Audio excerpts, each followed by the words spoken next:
This thing's not charging. So I'm just going to stick that in there and test. And if we wiggle the plug right, there we go. I'm just holding the plug and pushing that wire up into it, so somewhere in here's a break. It's a common problem, let's fix it. Well-built connectors have what's called strain relief built into them, and you can see that they've done quite a bit there to mitigate what kind of wiggling will be done to the plug. It's probably going to be right there. I've had a fair bit of experience fixing these sort of things. So basically what I normally do is I'll chop it, giving myself a fair bit of lead to work with here, and then I'll open this up and start working my way down until I find the break, and then just resolder it and join it back together. Sometimes you have to actually cut away this strain relief plug to get in there and give yourself enough room to actually solder and seal up with heat shrink. Alright, let's rip into it.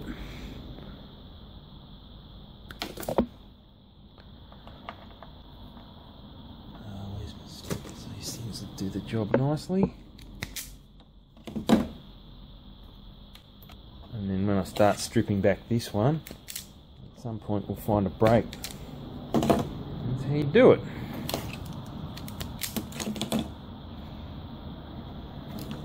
I suppose I should get the soldering iron on. No, I shouldn't. It's a good one and it'll heat up in 18 seconds. Okay, we still haven't found a break there.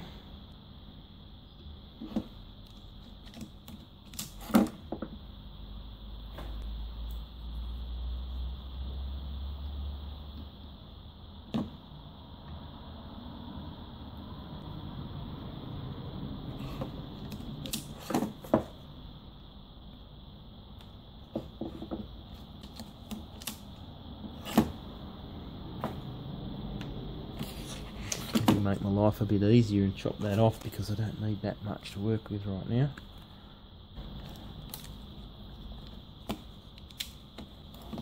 Ah, look at that. The shield broke. So there's the break. Looks like it's not in this part at all. Usually it is the centre wire that goes. So I'll just get in there with my trusty tool here and nibble away.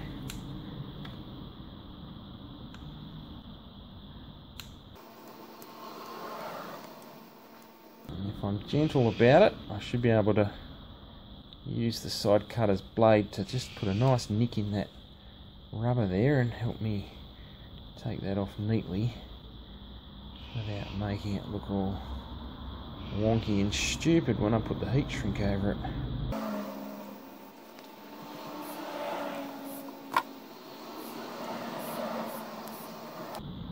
You're better off to just nick it and then try to peel it away. If you go too close, then you go right through.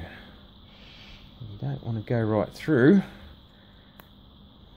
because quite often these plugs are uniquely sized and you try to buy one that replaces it and you can't.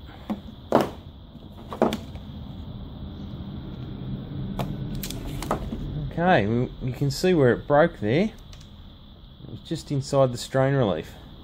It doesn't give me a lot of room to work. I'll leave this tail long like that,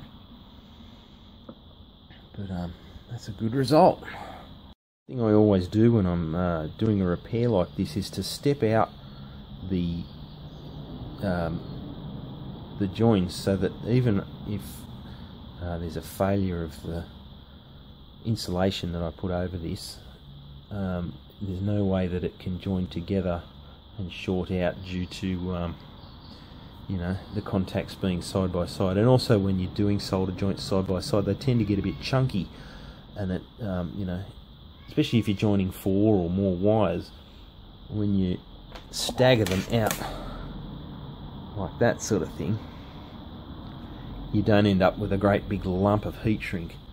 There is a nick in this cable, and I'll take advantage of the fact that the plug's off now and stick a bit of heat shrink over it. Let's have a look at that nick. Oh, there's internal conductor showing there. That's not good. How much wire do I actually have here? Eyeballing my lengths here to know where to cut the white one so that I can have a nice tidy, no lump kind of join.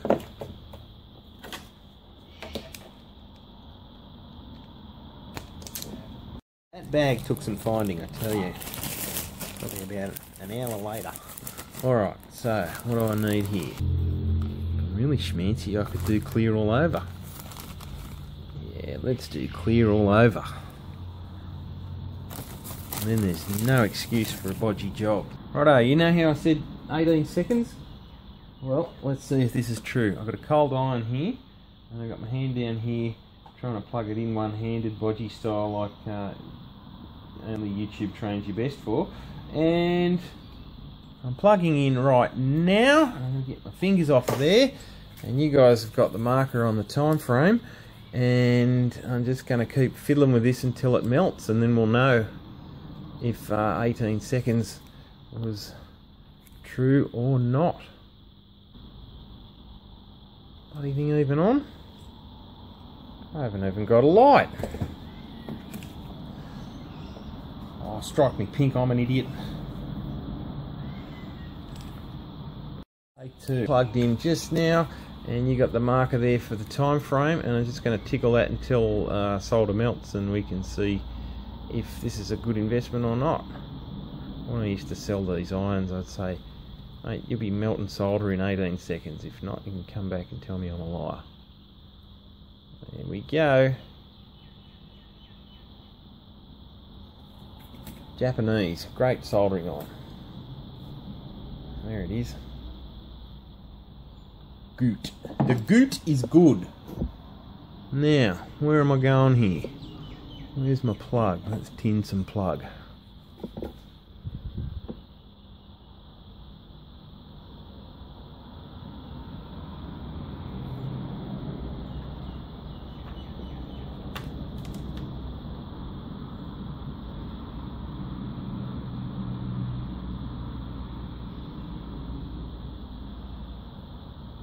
Didn't really take to that, did it?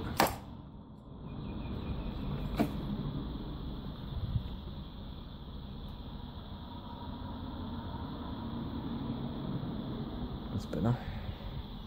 Look at that break too there.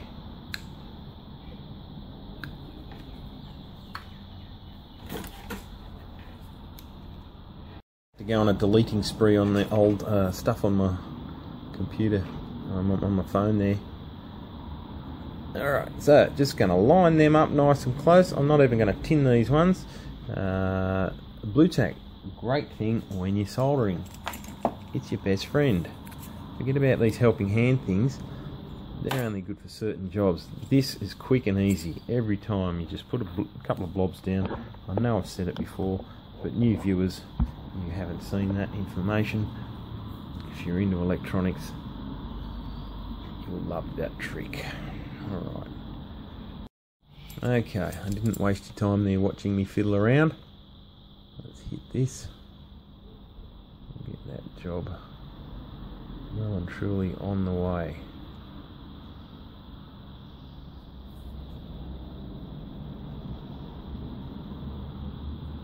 Another soldering tip, that smoke is your flux. So if you're trying to flux something, get the iron under it and hit it so that the smoke comes up and wraps around your job before you go in with the solder, and that'll pre-flux. Alright, that's a nice join. Salt and the heat shrink didn't all go shrinky on you.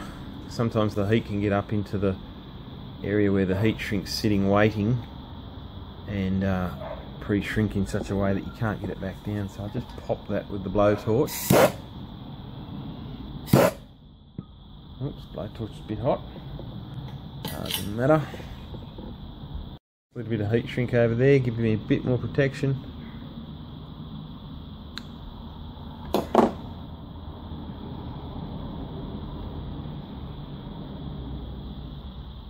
Good chance that'll shrink and be no good, but let's see how we go. It doesn't really matter because I just want it side by side in case that breaks through.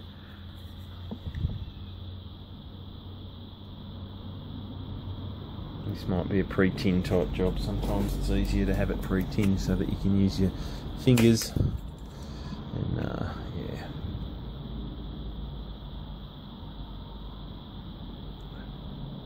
Okie dokie.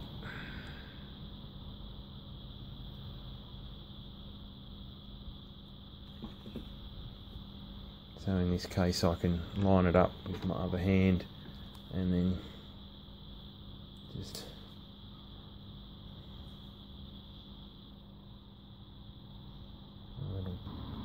there's not enough on there. Come on, get with the program.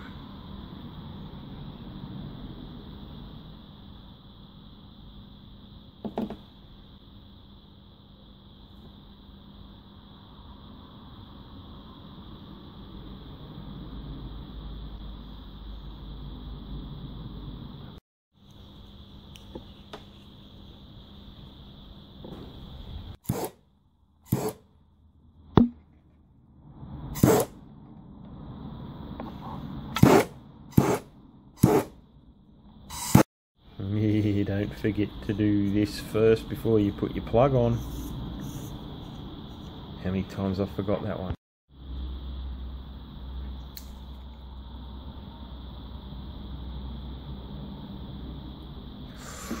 That's gonna melt that bit there. I'm just gonna make that a little bit shorter. I might use some blue tack to soak up the heat there. Otherwise my heat shrink's going to get all melted. Okay.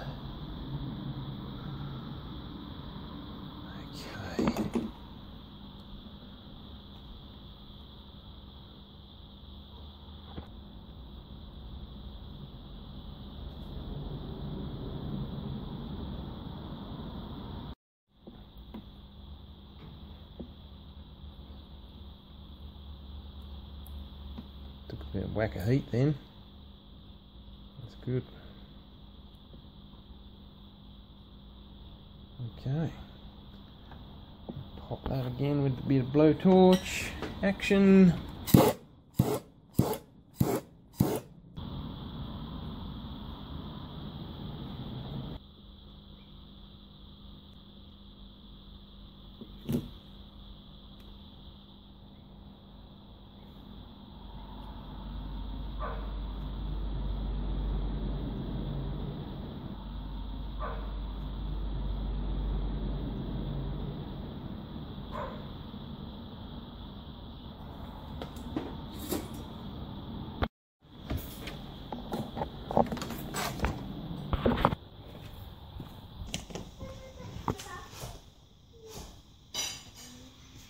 Beautiful.